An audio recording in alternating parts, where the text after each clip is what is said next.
So I gotta go do some shit. Yeah. Yeah, I thought when you sent me the text originally, it was like now I get what you were saying. It makes more sense. Probably would make more sense if I had kids. She goes to nap somewhere between 10 to 12. Not that the nap time is between 10 and 12. Actually, Yes. I've been told that too before. Actually, too. I guess because I have a customer that does the same thing. She has little babies, and we don't mow the grass during the nap time. But Gotcha. okay, so, yeah. So Now we're good. when I realized that, I was like, yeah, I got to go get this bike. All right. All Well, let's right. roll. Let's roll it We're then. we're Just I hit what, record or I hit broadcast already. did you I got a YouTube automatically link then? yeah. If you want You it, sent, hold on. I'm gonna send it on here. Okay, don't it's do that. working. Send it, send it on Telegram if you can. Okay, if it's easier, yeah, that's fine. It's another like 5 seconds. God, I'm so hot, man. It's weird. God, I'm layered. Hold on. I'm all of a sudden burning up. All right. So, John. All right. So the usual, just do the intro and then send it to me. Okay, hold on. Hold on 1 second. I'm burning up. All right. Okay, that's better. Yeah. So this is the Woman of Anarchism series. What's the goal? Interview women and get their perspective. Okay, so it's called Women of Anarchism because we're interviewing living women anarchists. It's not limited to that. We might do an episode on some historical women of anarchism, Okay. but for the Okay. most Sweet. part, yeah, it's going to be living people. Okay. Let me just think of a. All right. All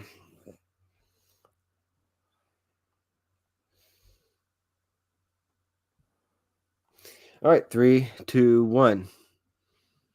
All right, folks. Welcome back to the Agora podcast. It's Penguin here with my co-host Sek Magora. It's your home for agorism, localism, radical decentralization, and anti-authoritarian concepts. Bringing you the first part of a special series that we'll be recording here and there, a Women in Anarchism series dedicated to interviewing women anarchists, talking about the history of women in anarchist philosophy and the female perspective in general. So, Sec, that's a great idea that you had to inspiration to start this series. And if you will, go ahead and introduce our very first inaugural guest for the Women in Anarchism series. Yeah, so like Penguin said, we're going to be interviewing women who are also anarchists and sort of get their backstory and perspectives. We will probably do some episodes on women anarchists in history as well.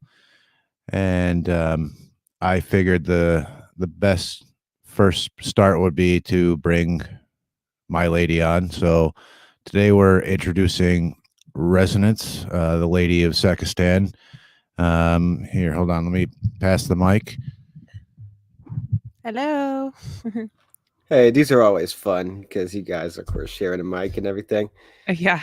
Welcome on. Thank you. I'm glad to be here. I'm the first one on your Women in Anarchism series. That's pretty exciting. Obviously, yeah. So why don't you go into your backstory and how you got to here? Oh man. So I was raised in like fundamentalist Christian Southern Baptist background, and oh man, I went to a Lutheran school as a child, so I had like a pretty religious indoctrinated upbringing. And a huge part of that was like trust the state and the government. And, my family was really big into supporting the police. And um, it took a lot for me to kind of get out of that, but so I was in community college in 2015, and I was in an engineering course, and one of the kids in there with me, we were just, like, sitting in between classes talking, and he was like, "So what are you like politically?" And at that point, I didn't know, I hadn't given it much thought, outside of, I knew that bad shit was happening and good people were suffering. So it's like, yeah, I guess I'm a social democrat because in my mind, like, the only people who are going to be able to fix the government problems are the government, right? Um, and he was like, do you really think it's philanthropy or it's good to force people to do what's right? And that question like got me down the path to anarchy. And I guess it's one of those that, a lot of people say that it's harder to reach the left than it is the right. And maybe it's just because I rolled in ANCAP circles for a long time, but um I don't think so. I think it's easier to reach the left if you come from that perspective, and it might be, like, easier to reach women in general if you come from that perspective, because it's not necessarily about the rational mind, but more about the emotional mind and, like, helping people, instead of being independent or being free necessarily, you know what I'm saying? But anyway, so after that, like he and I talked for a little bit and he had mentioned Murray Rothbard. So I went home and read Ethics of Liberty. I finished it that night. I had a whiteboard in my bedroom and it was covered with quotes from Ethics of Liberty. Um, so, I just continued reading Rothbard from there. And then I found a group of people on Facebook who introduced me to like Mises and the Mises Institute. Um, and, just started like building up an online community. And everybody in my life thought I was insane. Like they thought I had lost my marbles. But it was just something about the coercion didn't sit with me anymore. Like once I realized it was there and you can literally like after you take a step back and look at it, you can see it in every facet of government. You can see it in every facet of your interaction with them, with your interaction with the police and the enforcers, and even like with your interaction with the financial institutions, like you can see it all there. Um, and it was just, like, none of it sat well with me anymore after that, like, after I realized it. And they say, like, it's so cliche to hear that you woke up, but it's like, it's what happened. You're not paying attention, then all of a sudden you're like, "Oh, shit. Um, this is literally rampant."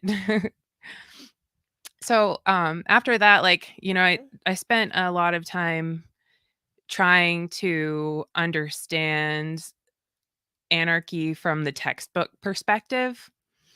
And so, I read a lot of literature and then, started talking to people online. And that's how Sec and I met. At that point we were like tag team in status in a group called We the People on Facebook. Um, trying to explain like libertarian ideas and stuff in a way that, makes sense to people who are still super entrenched in the political dichotomy or whatever.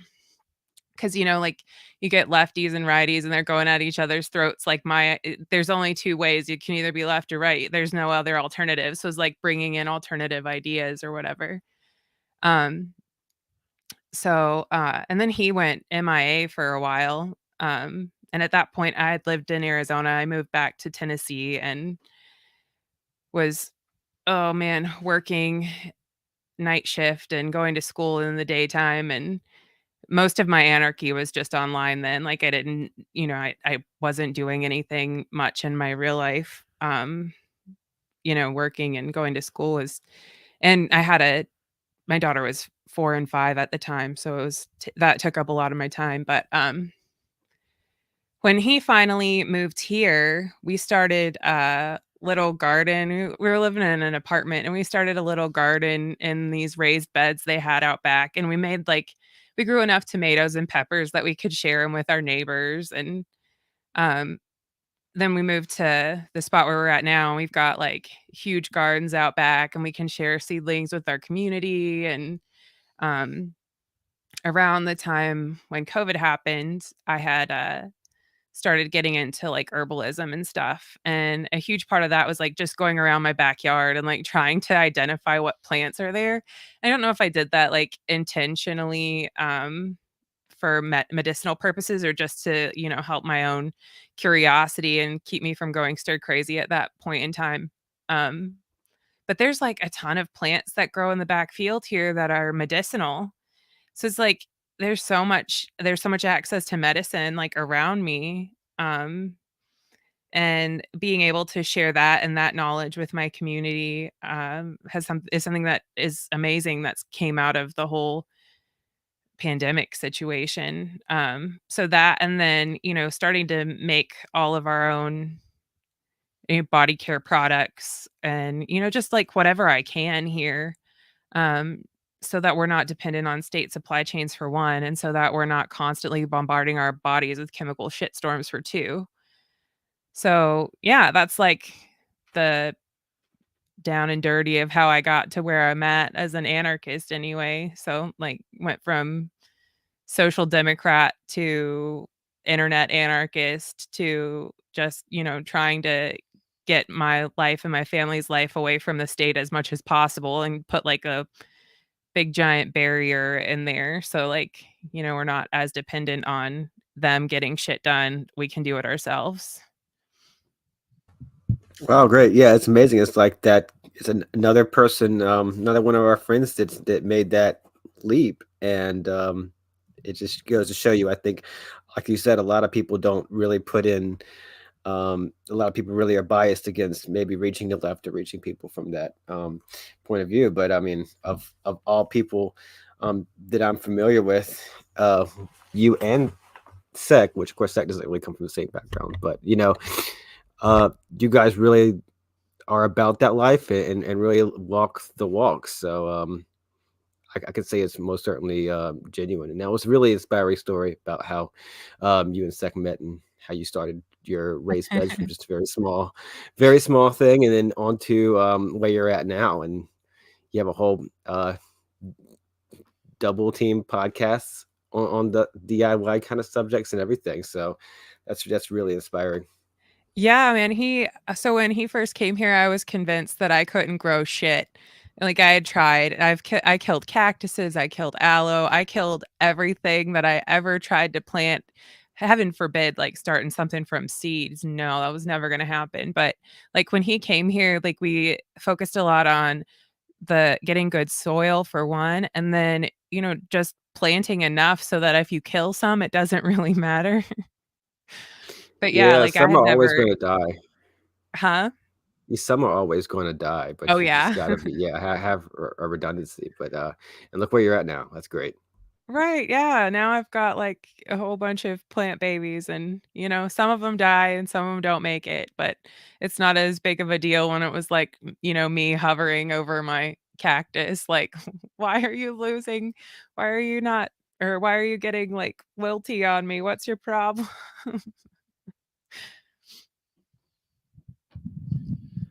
So, what do you think would be a unique perspective in regards to the relationship between women and anarchism? You mentioned earlier that in general, women think more with emotion. Um, do you think that arguments could be tailored to that effect?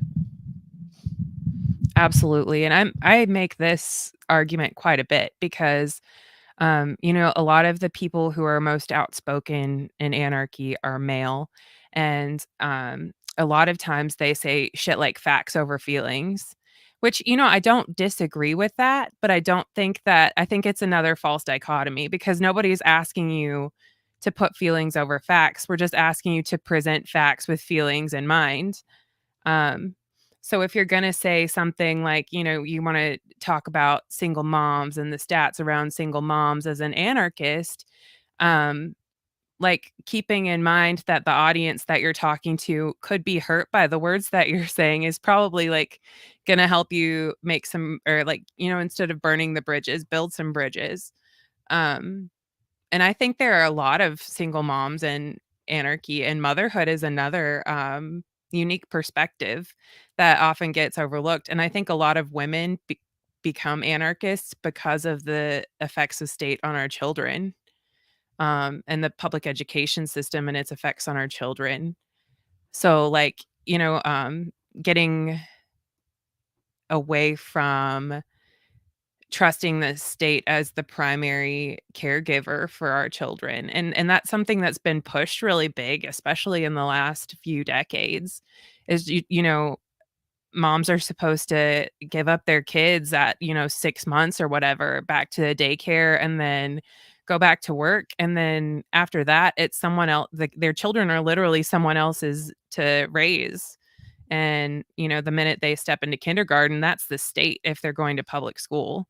So, like, a lot of my female friends homeschool, unschool their kids, and, that's the biggest reason why, is to keep that influence of the state away from our children. And, I don't wanna like, the state, yes, the state's gonna indoctrinate our kids, and I think a lot of us are trying to counteract that with the homeschool. I don't think that, like, a lot of people will say that homeschooling moms are indoctrinating their kids too. But I think a lot of us are just trying to expose them to a wider variety of, ideas and opinions that they don't get access to in public school.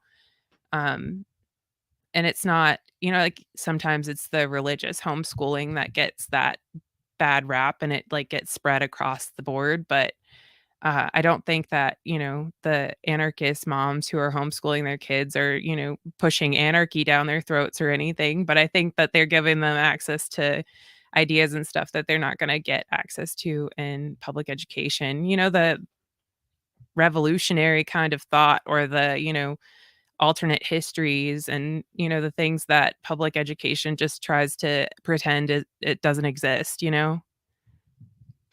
Oh, you trad wife. Oh, would you just get with the times and become a girl boss? Send that kid to daycare, become a girl boss. Of course, and Oh, the man. state would Hey, be. see, I don't understand. This is one of the many reasons why even before I became an anarchist, I was gonna homeschool with children, because I don't understand why you have kids and then just send them away. Like, what's the point? Yeah, yeah. And I get that some people do that and some people have to, and there's, like, a lot of people with limited choices and limited opportunities. But I swear, man, I was not going to send my kids to public education, and I was working nights on weekends to make sure that that didn't happen for a really long time. Like, it's just, like, one of those things that if you prioritize it, you can make it happen. And yes, it's probably gonna suck, and yes, you're probably gonna lose sleep, but is it gonna suck worse than your kids having to go to public school? No, definitely not. Yeah, and of course, like, I say that when I said facetiously, of course, like, I don't see how that's, trad or reactionary or right wing at all opinion to have. And it just shows how a lot of the things that a lot of opinions are basically kind of pigeonholed based on like one possible interpretation of someone's motivations or like the underlying feelings. Another thing you mentioned is, of course, that very, what's ultimately a very narrow kind of right wing libertarian kind of facts over feeling rationalist thing that almost is kind of an anachronism now. That comes out of a strain of the right that Ben Shapiro very what comes out of objectivism, of course, but also that Ben Shapiro, facts not over your feelings and stuff that's, I think, really misplaced. That's another topic for another day and another podcast. But one thing you did mention is specifically reaching emotions. And I think historically, if you look at various kinds of anarchist writing, um, I kind of see where I can see where this kind of differs in certain more recent traditions, but in the broad historical context of anarchist writing, they were very like emotional and very evocative, and that was always at home with so many anarchists in general, and the history of women anarchists that are some of the most well known, I know, American anarchist writers in the past times. And it just seems so strange to get into this kind of rationalist mindset. And of course, if you look at the more recent history, we know where that comes from. But it's so out of place to say facts over feelings, I think. Heck yeah, man. Declare, there are several of her essays that where, like, I read them and get goosebumps, where what's the one where she's talking about the vine that's growing and they cut it off and then it still flowers anyway in the lightning? Yes, the dominant idea. That one, man. And that's not appealing to anybody's logical side. That's talking about, like, persevering through the storm and making shit happen anyway.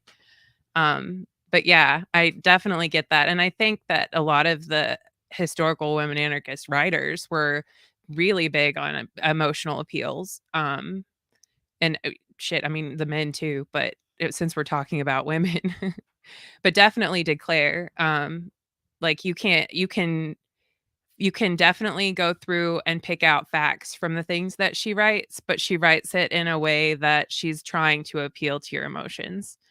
And I think it's possible, and there's no reason why we have to pick one or the other or one over the other. It doesn't have to be facts over feelings. It can be facts and feelings both.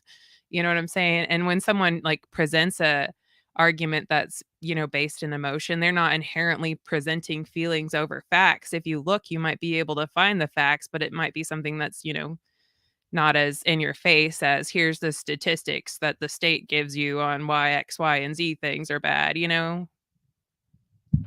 Yeah, and a lot of some of the recent trends also. The idea of basing your worldview on objective facts is just so problematic for reasons that we've kind of seen over the past, I don't know, decade or so. And I think it's time to kind of abandon that, and really the idea of trying to not appeal to emotion is just so out of place with the kind of ideas we're talking about. So I think everybody comes to their ideals from a mix. Humans are complex, right? Not just women, but from a mix of emotion, compassion, empathy, and logic and reason, right? So everybody finds their specific balance for what those is. Nobody really operates solely on like cold hard logic. Tell that to the ANCAP, man. Right. I mean, except for sociopaths, right? So I think it is good for not just appealing to women, but appealing to everybody to show anarchism in the light of compassion and empathy, and then some arguments from reason as to why these kind of social organizations are best suited for human flourishing and the worst off among us, and those who are crushed by the system now. You can appeal to emotion but present a logical argument as to why that will solve whatever problem that you're feeling compassionate about or empathizing with, whether that's the poor or single moms or what have you. And back to the single mom and trad thing. So we have kind of a trad relationship here right now, but I think the difference between ourselves and sort of the reactionary right is we don't think this is like universal or biologically determined, and this is how it works for us now, but it may be the case that someday when the kids are older that the roles are reversed. These things aren't set in stone, and there isn't a one universal answer for all people.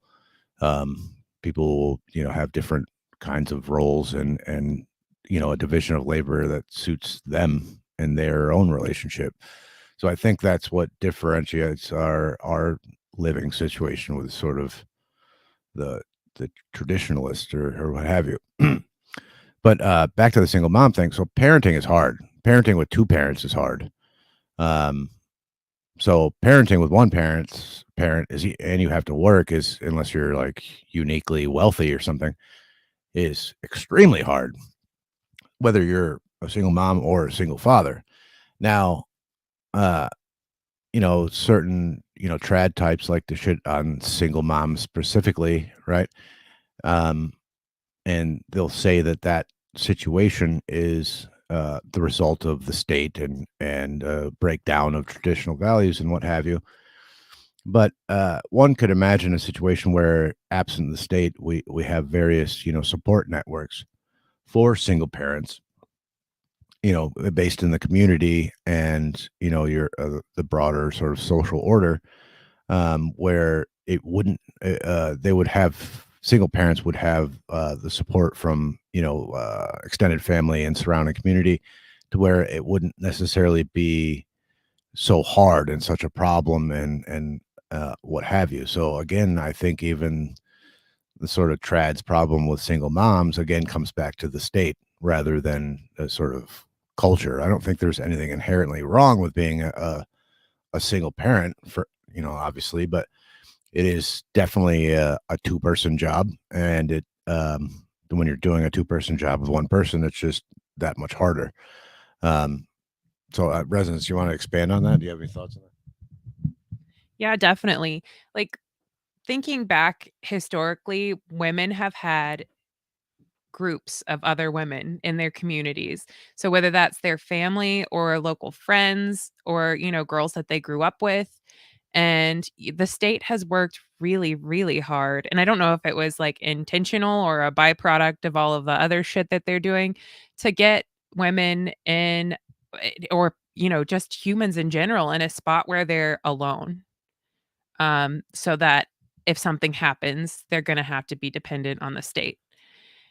Um, and the fact that, these trad types wanna take dumps on women for turning to the state when that's exactly how the situation has been designed, like, oh man, it's just, like, it's frustrating. I have a ton of friends that are single moms. I was a single mom for years, and hearing constantly that it's your fault and, it's, something that you did, or you should have done XYZ thing to keep your man, or he wouldn't have left you if you were a good woman, et cetera, et cetera. Like, those kinds of arguments that are constantly thrown out there, and then you, like, think about it, and it's like, no, because historically, women had support systems and communities and people outside of ourselves that would help with child rearing, that would help with emotional support, that would help with like all of these other things. So like they had days where they would get together and can and preserve foods from their various crops or whatever. And like that doesn't exist anymore. Like these communities, the community support systems don't exist anymore. And it like I said, it's not just for women, it's it for humans in general. You have to go out and build it. It's not organically there. So I think like a huge focus for a lot of women in anarchy is building that. And you'll hear it like you're building your tribe or whatever. And a lot of it exists online nowadays, but it's definitely something that like we have to consider and work on as anarchists, and like getting that supportive community back, because it has to be there. Like nobody can do this shit by themselves. You can't you can't raise kids and work and home educate and do all of that alone. It's just you will lose yourself and lose your mind. And then what are you even doing it for if you can't even spend quality time with your kids after all of that? So it's just we've got to start building those communities back. And I think that's like a huge part of why we do what we're doing here, is to help get the community in a spot and us in a spot where like if something happens and we need to be more reliant on each other, that's there. Um like I have a local best friend who unschools her kids, and we have play dates and we meet up, and we get together and I watch her kids while she plants and she watches my kids while I harvest, and we do that kind of thing. But we need more of that, like everywhere, not just here. You know what I'm saying? Yeah, when you now that you bring that up, it kind of it kind of goes against flies in the face of a certain kind of, I don't know, vulgar libertarian tendency, where the stereotypical lifestyle of somebody that spouts off about liberty, and it has kind of gone down a more quote unquote radical path, arguably, is that you kind of go and you get your cabin in your woods and you kind of become autarkic and just go the self-sufficiency route, which in many ways is really good, but kind of in a way, not in order to build up your defenses and resilience and engage in like free exchange with people, and to be really a member of a community, and if everything works out, a community of like-minded people, or at least somewhat like-minded people. But instead, just to kind of cut yourself off from the world and just kind of, and I understand that you can be frustrated enough to like want to resort to that, just out of frustration with maybe a bit of over consuming the news, and what goes on political, national, and international level. But what you mentioned, just with cooperating with like one other person or a group of like homeschooling and unschooling parents, and you just expand that into other realms of your life, and um, you could increase the scale or increase the scope of it, and all that sort of cooperation and cooperation in an anarchic level where there is no boss worker or master slave kind of relationship, which is basically how you would define that kind of anarchist cooperation and social structures.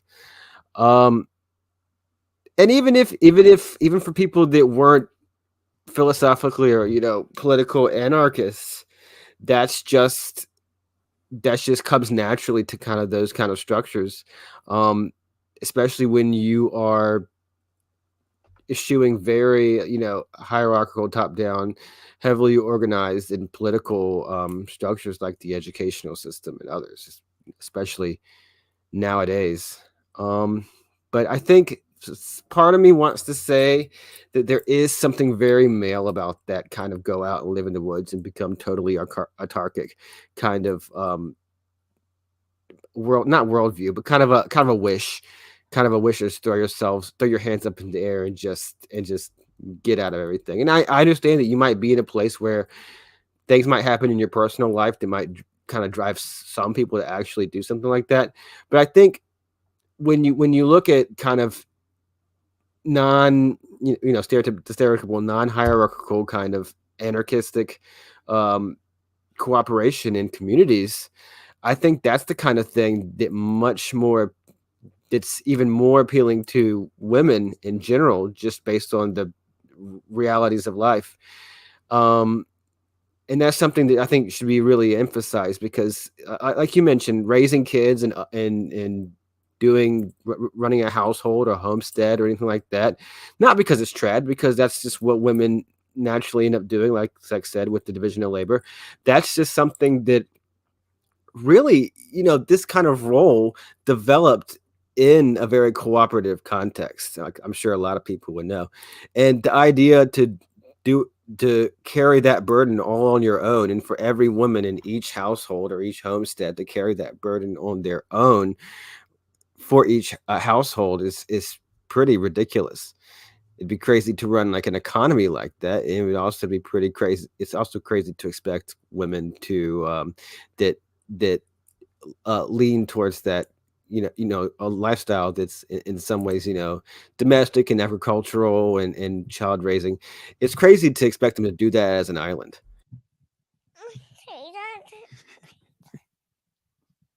The baby's awake. Hi. She's going back to sleep. Here, you want to respond? Yeah, definitely. Whenever I hear about the, individual as an island thing, I typically think, oh, that's probably a guy, just because a lot of women are, number one, at a huge physical disadvantage. Um, and doing things like that is physically laborious, for one, and for two, you don't have the state guaranteeing protection to anybody ever, but definitely much less so if you're going to go out on your own.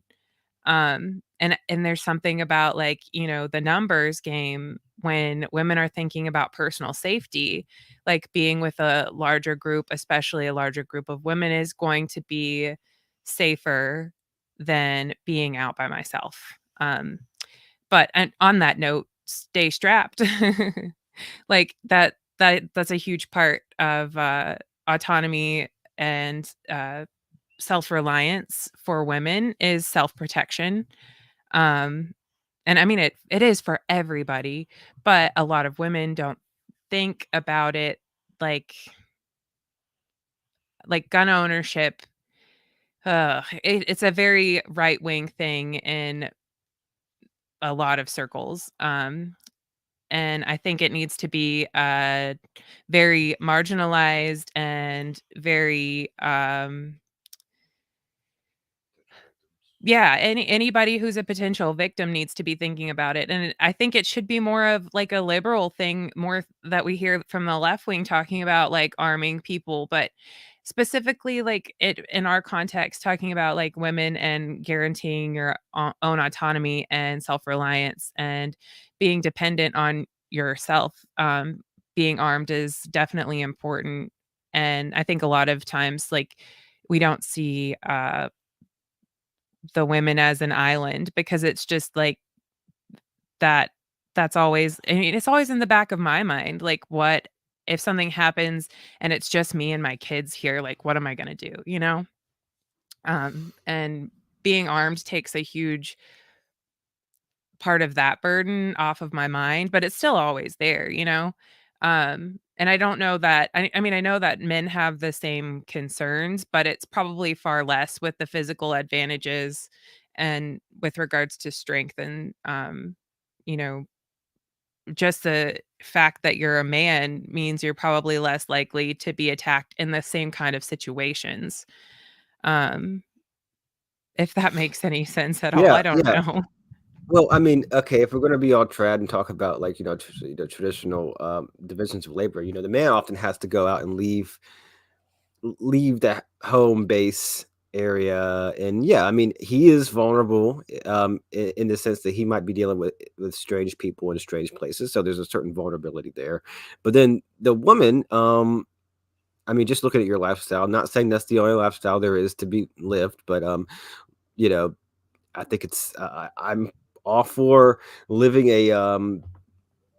going with the traditional kind of roles and division of labor. It seems to make sense, especially when you're not doing it as some kind of because you're certainly not doing it as a statement. But the woman has to, basically stay at home, or he's going to stay at home base and kind of manage home base, and that also puts her in a particularly vulnerable situation when there's not, a man around. So I don't see how there'd be any less reason for a woman to need to, like you said, stay strapped and kind of be the protector at the home, because it's very traditional for the man to have to go out and make that bring home the metaphorical bacon, so to speak. Um, just that's if you're gonna be trad, and I hate this trad dichotomy too. I mean, it's so great how you kind of typify that lifestyle without typifying it, and it's not some kind of it's not some kind of online Instagram thing or some kind of weird fetish or anything. It's just like you don't put a political, in the sense of right wing or left wing spin on it. It's just what kind of works the most, works the easiest, and I think that's always appealed to me, because sex always made the joke. You guys live very trad lifestyle, so to speak, but it's not kind of a political statement. I think there is something to say about anarchism where you can just kind of throw those ideas to the wind, and it's so hard for people to do that. I don't know if you would agree with me, but it's so hard for people that are, they may be lead in an anarchist direction, but they're so wedded to like right wing and left wing ideas that they really have really strong opinions about living a lifestyle like that, or living another type of lifestyle. Um, when it's so often not a statement of like political preference. Right. Like for us, like we've got a small child, and she's still pretty attached. She's nursing right now. So, like, she's still pretty attached, and for me to be gone for long hours every day would just like, it would be havoc on her little central nervous system and mine too at this point, man. Um, so, like, for us, it makes sense right now. I'm home with the kids because the especially the littlest one needs me home with her. I mean, and it was never, like, intended to be any kind of political thing or, like, traditionalist thing. It's just, like, I wanna stay home with my children because I love my children and they need me right now. Yeah. Just to put it into perspective, um, she could easily make way more bacon than I could, um, especially if she finishes her second degree. She could make way more money for a lot less labor than I can working outside all day. So there might come a day where she's the bacon maker and I, work part-time at my business and take care of the kids. To me, it's just whatever is practical and at the time. Like she said, right now, she has to breastfeed. So that's just what works out for us now. It's not kind of any kind of traditional ideal, but when we first got together, she was working, taking care of the kid, and going to school all at the same time. So that's just how it was. And then eventually it worked out a different way. So to us, this is just whatever is practical for us based on a bunch of variables.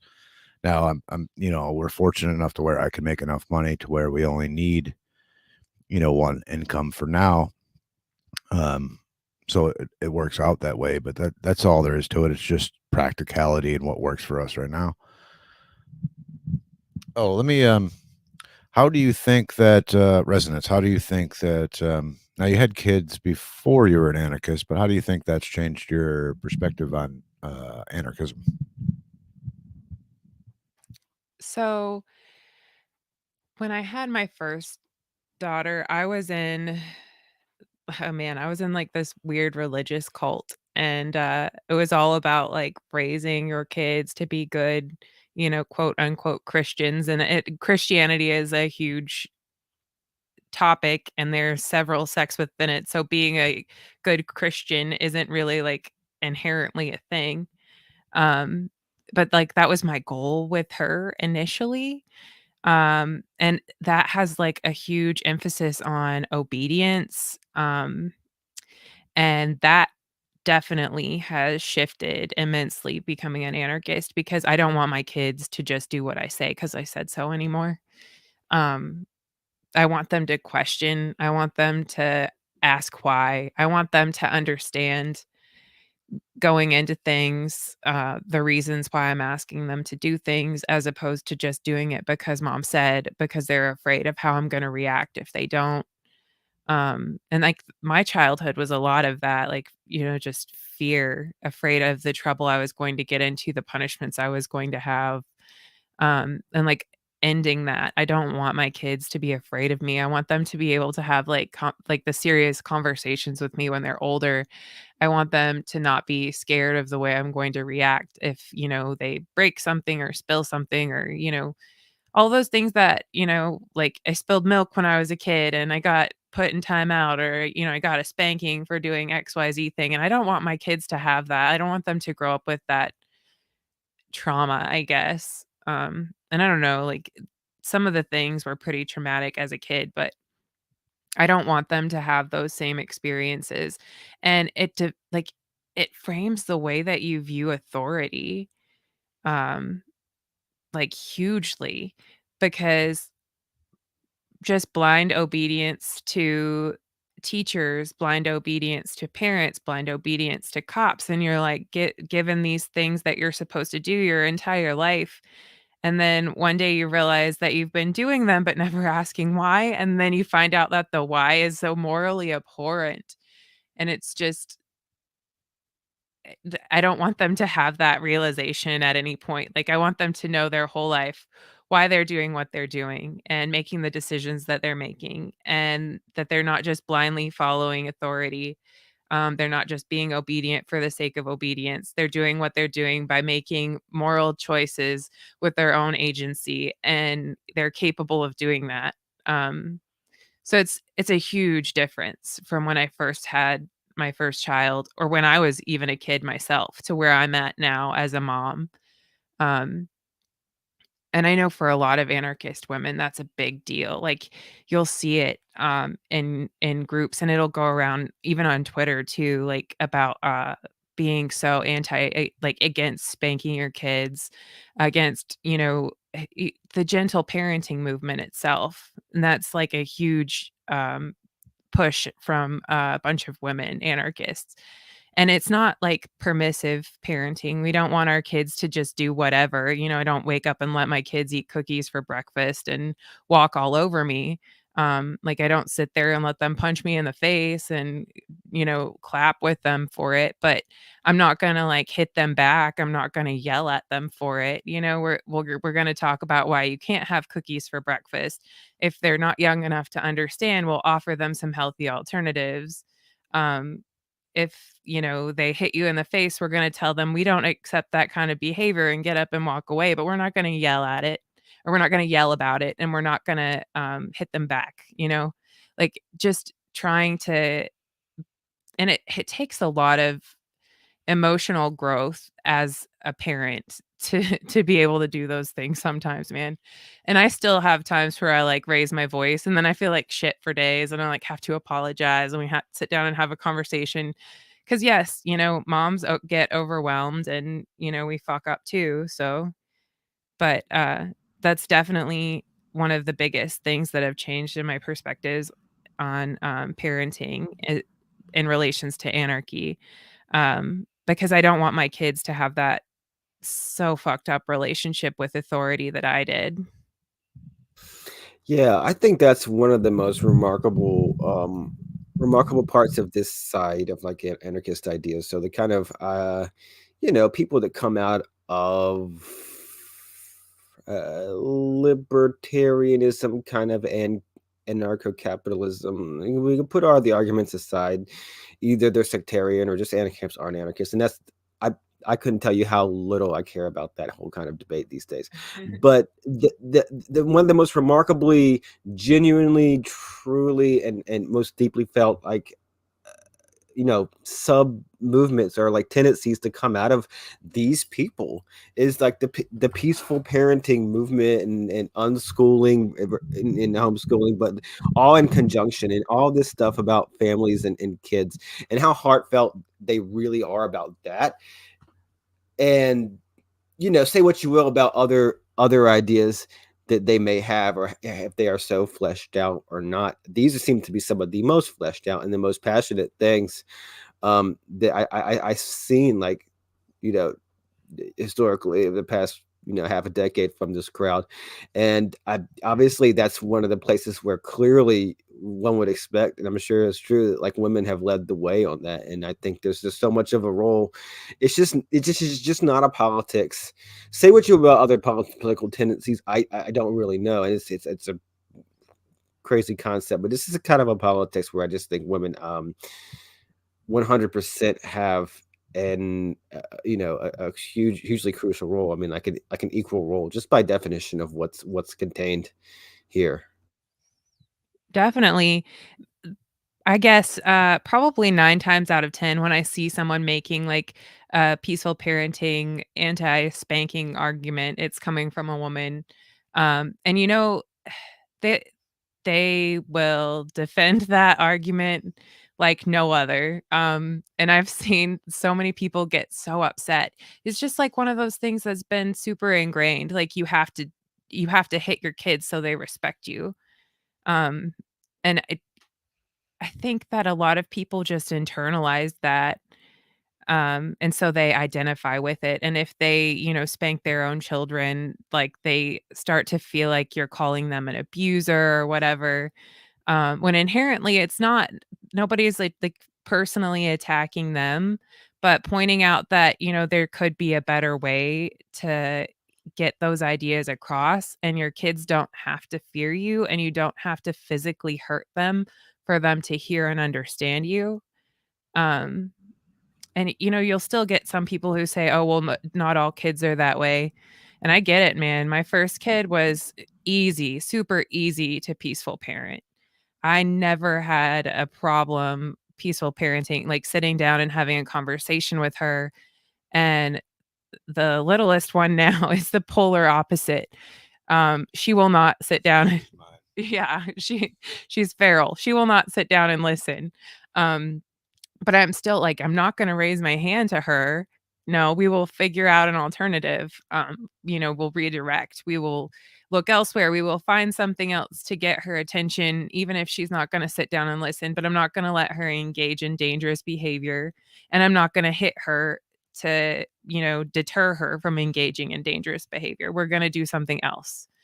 And the fact that people will present it like those are your only 2 options is, I mean, it's just ridiculous. Like, you had to have some major failing in creative thinking to come up with, like, those are the only 2 ways you can raise kids, you know?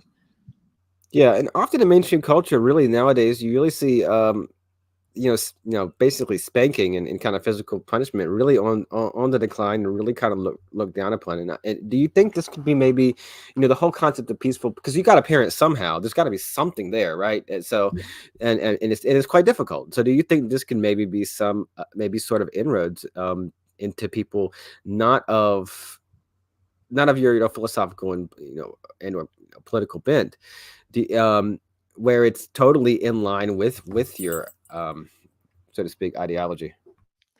I definitely think that being an example, peaceful parenting, not hitting your children is a way for other people to see anti-authoritarianism in action, like you guys talk about here on the show, because that's what it is, man. I don't want my kids to respect me because I'm an authority. I don't want my kids to respect me because I'm older, and I don't want them to respect me because I hurt them. Like, there's other reasons why I want to earn their respect or have their respect, and it's not any of that. And I think that's a huge part of, like, the whole premise behind peaceful parenting. It's developing that relationship with your children that's not dependent on, authoritarianism. And the more that we see that and the more that becomes mainstream, the more that kids are gonna grow up without that. And who knows what it's gonna look like for the next generation when they're not, pulling over and immediately just scared of the cops because that's their relationship with authority. Or when they're not, asking their boss via email if they can have a 15-minute break, because that's what they've been taught. That's what they have to do. They have to raise their hand and ask to go pee or whatever. So, like, I think that it's a huge inroad or a bridge, between anarchism and mainstream ideologies, and like how we raise our children is just going to be like, I don't know, it there's no way to tell what it's going to look like 10, 15 years from now with this generation of children that are being raised in a less threatening, less violent way.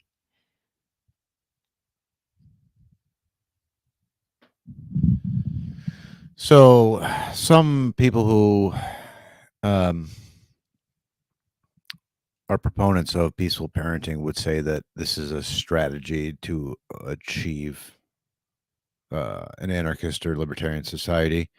Like somehow, like we're going to outbreed the status. Do you think that this is like a useful strategy for that particularly? No. I don't think that we're gonna have more peaceful kids than they're gonna have more authoritarian kids. I mean, especially I'm not having any more kids, so especially not me.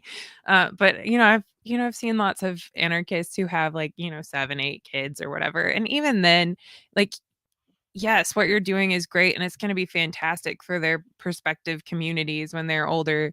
Um, but I don't think that we're gonna outbreed the state with anarchist babies.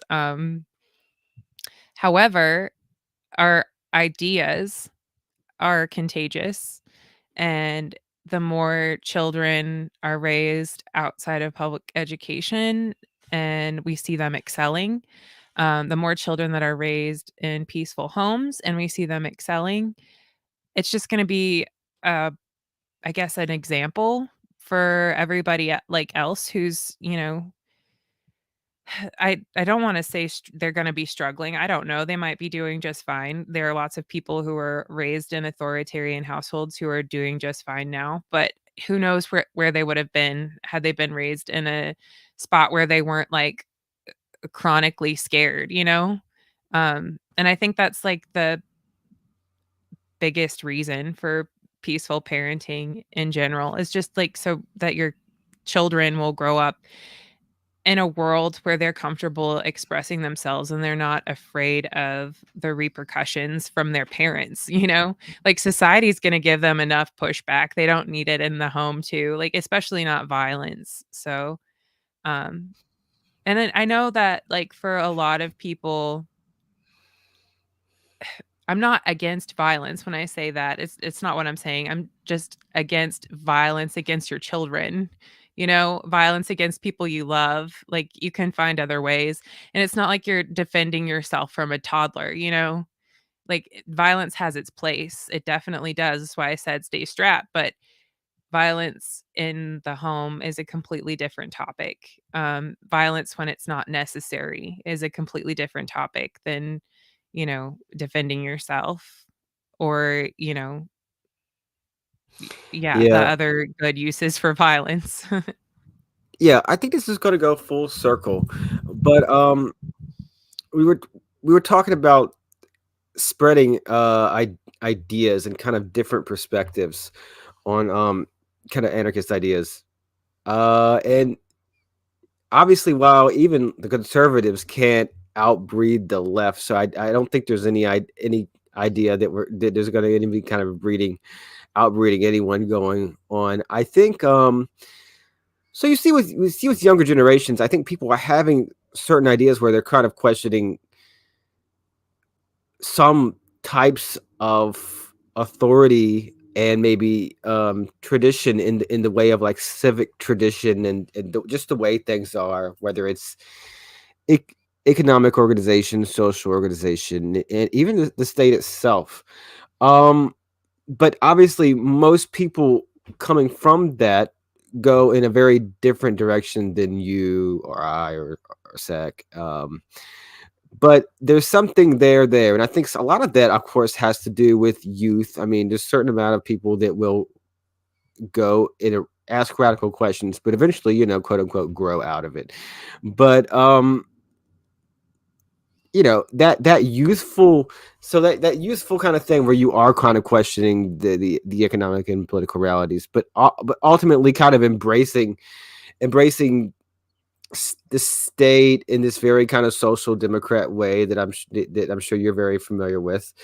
Um, it just becomes like this is the accepted and really only pragmatic way to achieve a better organizational structure is to kind of reform it in this particular way, maybe with technocracy and other things.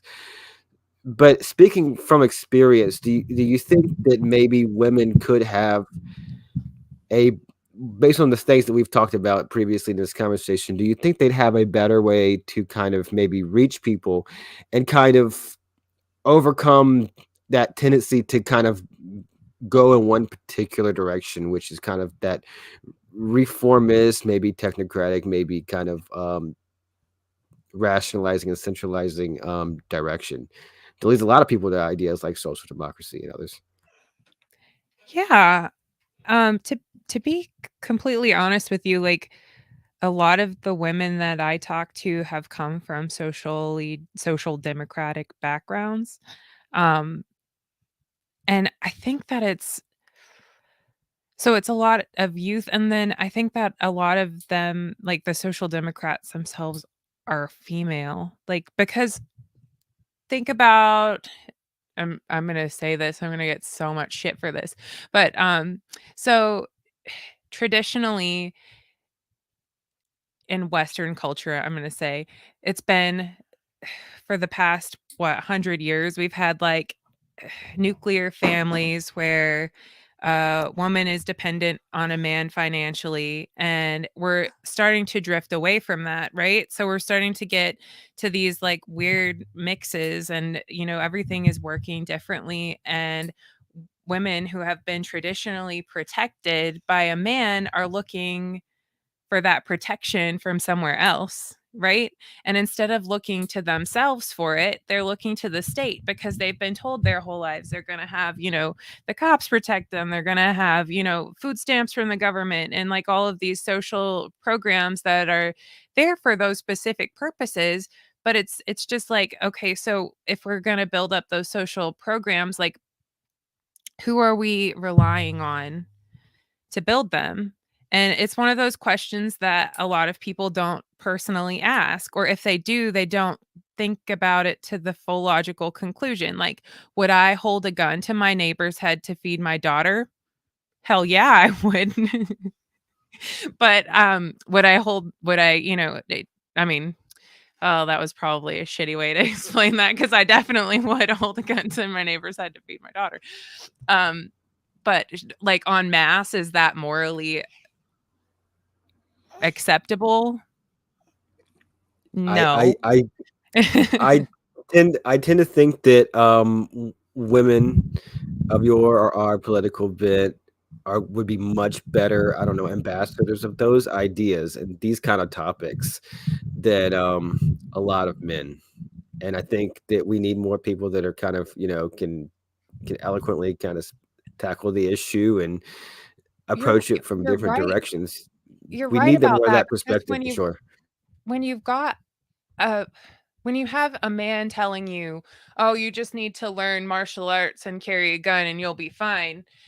That's one thing as opposed to, like one of your trusted friends telling you, "Hey, you need to learn martial arts and carry a gun."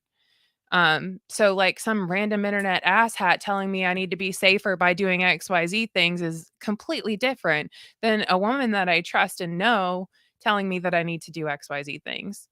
Um, if that makes sense. Yeah, but I mean, on all the topics that you're bringing up, just things like the state and social safety nets and paternalism is, I think, a big buzzword that gets thrown around in that kind of sense. So, kind of, you'll tend to get a lot of men that come from a very, a kind of conservative kind of family values, but like a traditionalist, small government kind of, that's what the family structure and the community is for. And that's, we don't need these programs, or we don't need these programs or this welfare programs. There's a bunch of leeches and welfare queens and everything. And you get really that kind of like Reagan-esque kind of arguments coming in to libertarian circles. And there's a historical trend of where that came in. And I totally get where there is some, I don't know if there's overlap, but like they touch, I guess, in some sense. But Right. that you're going to get a lot of those men that we kind of mentioned before, not to malign all men or anything, but are going to come with those kind of arguments that seem, and they might not also be speaking terribly from experience, or if they are, they're just ignoring a wide perspective. But I think coming from a woman, I think there's a lot more insight there, and maybe a way to connect to a way of framing ideas that would be honestly pretty off-putting to a lot of people, including, I would say, like the super majority of women. Right. Yeah. Like if I'm gonna talk about getting rid of social programs like uh the food stamp program or like WIC or something like that, and I'm talking to a group of women about that. Like WIC was developed for mothers and their children. And if I certainly guys can have opinions about this, definitely. And I think voicing them is great. But if you're gonna sit there and tell a woman on WIC that she's a freaking welfare queen trying to, feed her children, then you've got problems and you need to think about how you're framing that argument, like for real. Because what we need to do is like we were talking about, build up community, offer viable alternatives to things that the government is doing, and then spread those instead of spreading condemnation for the people who use the social programs that are currently available.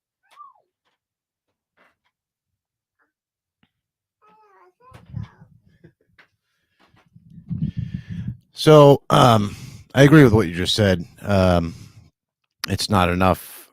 So, listen, anybody who is going hungry, principles are for the well-fed, as our mutual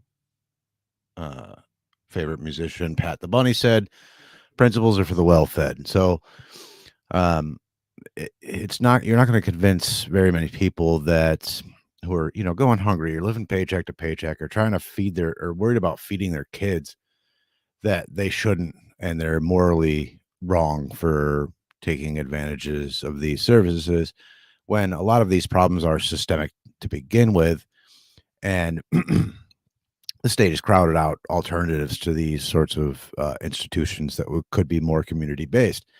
So, you know, you, rather than being negative, it comes down to, negativity versus positivity. And rather than being negative and shitting on people that are doing these things or what have you, um, yeah, build the alternatives.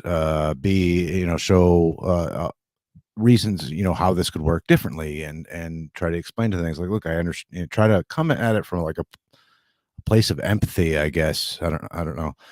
To try to understand their position and where they're coming from, and try to meet them where they are. Yeah, and I think that's like a huge thing with a lot of the social programs that women get shit on for using. I don't know, it's always like a problem for a single mom to be on food stamps or to be on welfare or whatever. Like that's the one of the biggest things that pushed me from ANCAP circles, to be completely honest, was just the constant um it- crap talking about people who use these programs. But it's like, okay, so the state has actively made it difficult for communities to build their own alternatives, and the state has and still does continue to operate in a way that destroys relationships, not just like community relationships, but individual relationships. And then the state offers its solutions to the problems that it creates. And then you're going to crap on people for taking those solutions. I don't think so. Like, you can build alternatives, but if all you're going to do is like sit online and bitch about how, XYZ mom uses this program, then, fuck off, cuz that's not even anarchy. That's just contrarian bullshit. Oh, I've been saying it for years.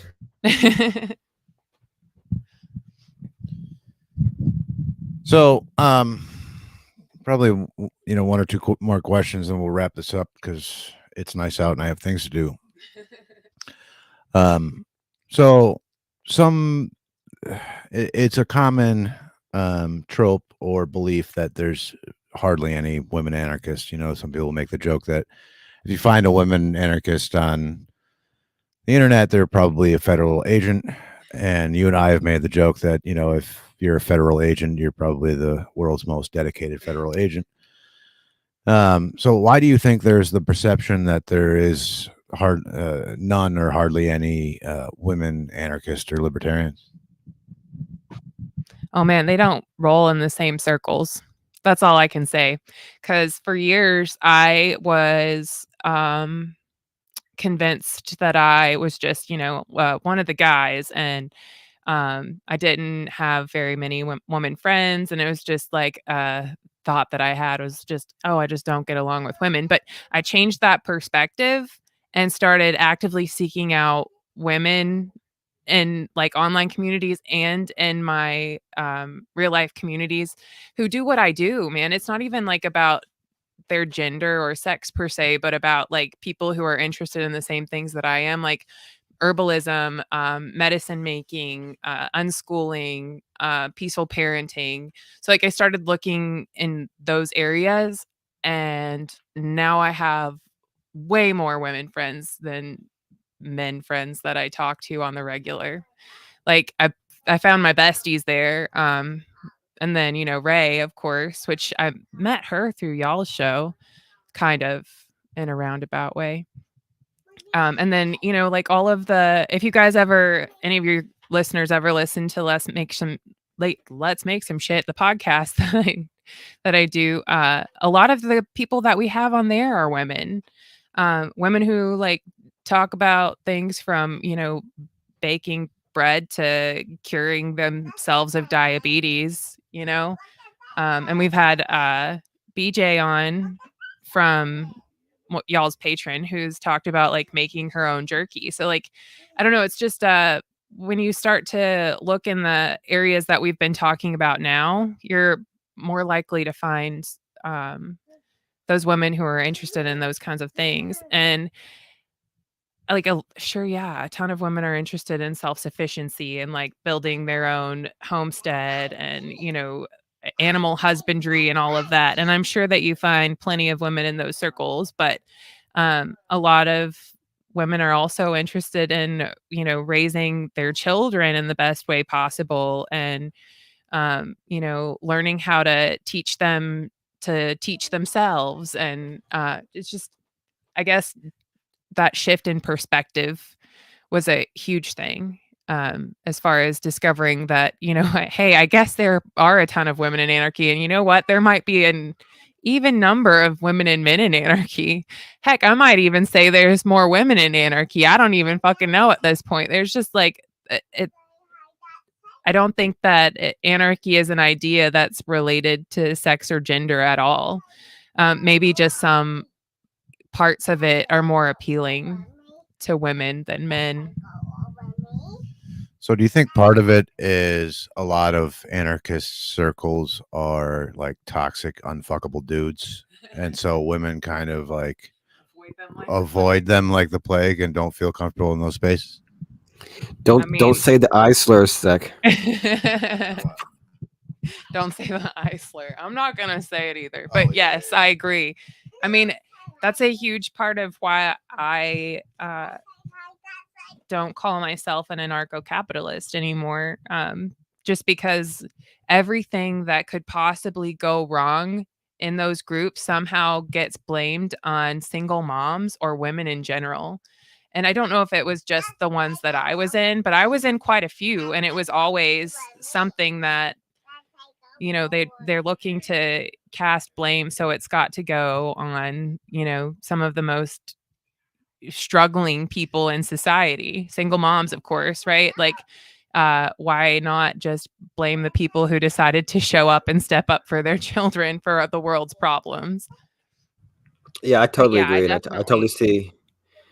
I mean, that's the go combination ahead. of everything that I've asked you about so far. Is that how can having people that are really can eloquently kind of talk about the female perspective, how they can kind of overcome exactly what you just talked about.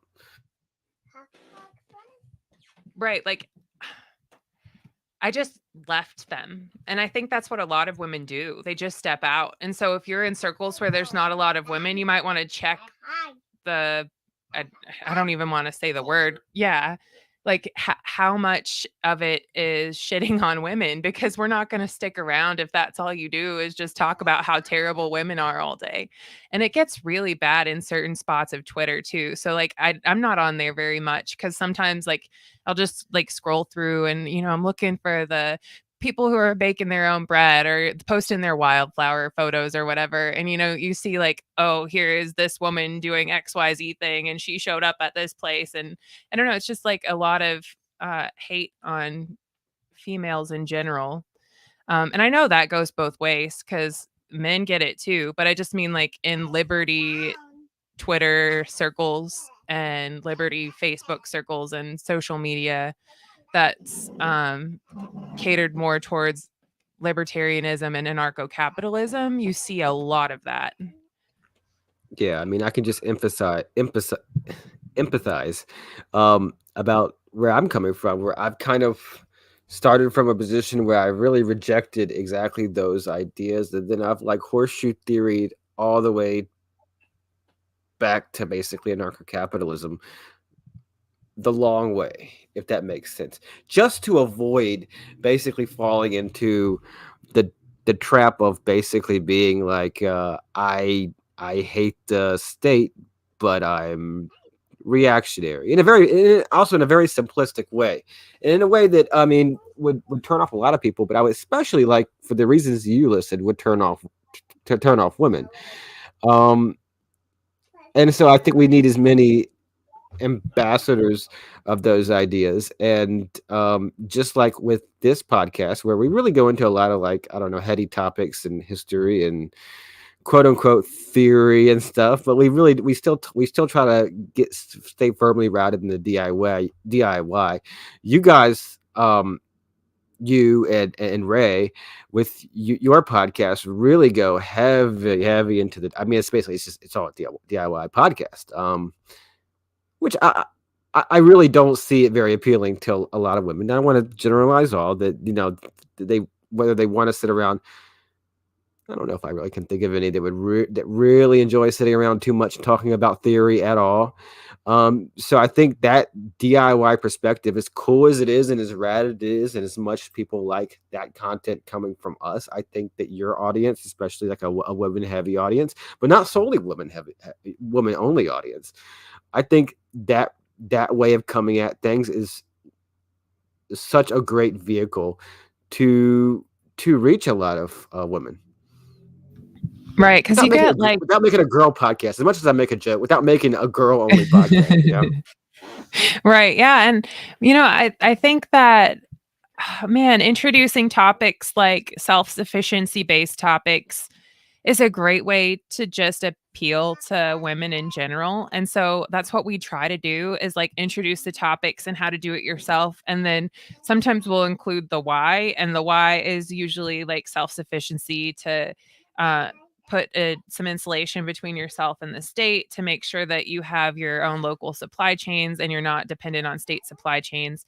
And those kinds of ideas that we put into our show, are hopefully going to appeal to someone who hasn't heard of them before. And then, maybe that chick who is like, yeah, I'm a social democrat, will be like, wait a minute, social democrats are still doing something that's immoral, and I don't think that that's cool. So I don't know. I'm hoping like our show has a small following, and she's talking about snakes over there. It's got a small following, and I'm hoping, will appeal to more people eventually. But for now, like, it's been great for me to get my feet wet with some new topics and to get started on some things that, I've been putting off for a while. But hopefully, man, hopefully it can be a bridge between, people who've never heard of anarchy before and want to do a project themselves, and people who are all about doing it themselves just for self-sufficiency reasons.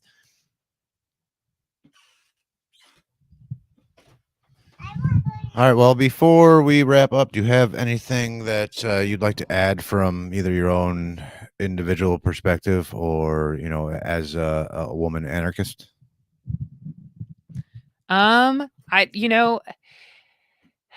If you guys haven't read Declare, a lot of my ideas on anarchy and how it relates to womanhood and femininity itself have originated from her, Voltairine Declare. And then just, man, trying to reject the idea of modern femininity itself is a huge thing for me personally, because it's been so it's been so like turned into a commodity as opposed to what it really is. And that's like a super powerful, nurturing kind of, I don't know, like just a relationship building thing that I've got and I can use with my family, as opposed to, something that I can sell. And I don't want to, I don't want to pass that information on to my children. I don't want my daughters, to grow up thinking that, they have to be this version of womanhood that they have to appeal to the masses or whatever. No, because they can be themselves and they can be whatever they want to be, and they don't have to be the commercialized version of what a woman is. Speaking of this, my toddler is playing with snakes right now. She's saying, "Don't bite me." Okay, you want to say hi? Say hi. No? Okay. She doesn't want to say hi. She does what she wants and does not want. All right. Well, Penguin, do you have anything to add? Nope. I think we covered some great topics here. I've kind of learned a lot. I don't know. I've kind of just like developed ideas just from hearing the female perspective in this podcast, episode 1 of this thing. So I think that's very promising. I'm glad we were able to finally have this conversation. I know we've so we haven't had you on the podcast so much because somebody always has to be watching the baby. But yeah, I've learned a lot about your perspective and your story. That's great. Thanks. Yeah. Yeah. Well, I think I was on with Kay Sizzle, and then I was on with Ray. So this is the first time that I've been on by myself. Well, do you want to tell the audience where they can find you and your plugs and stuff? Yeah. You guys can follow me on Twitter at Mother of Chaos, and that's Chaos XAOS. And if you're interested in the Let's Make Some Shit show, you can find it on Twitter at Let's Make Some SHH. Awesome. Well, this was a good first start, I think, to this series. Who better to start with than my own lady? But I hope you all got a lot out of this. And go check out their podcast. Let's Make Some Shit. And everybody, look for more of these. We've got a number of other women guests lined up. Starting with friends of ours, obviously, and then we'll keep this going until we run out of women anarchists.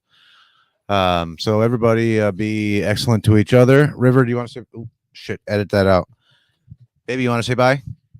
Bye. Did you hear that? Yeah, it was so cute. All right, edit out where I said her name. Okay. And then everybody be excellent to each other. And Penguin, I'll let you take it out. All right, folks. Thanks for joining us again. This is our first episode of the Women of Anarchism series. So hope you enjoyed it, learned some things, heard some different perspectives, and stay tuned for more. And follow us on Twitter at Agora_pod, and you can kind of just discover all the other ways to contact us through there. We're both on Telegram, and we both have our Twitter accounts on there where you can kind of get that info.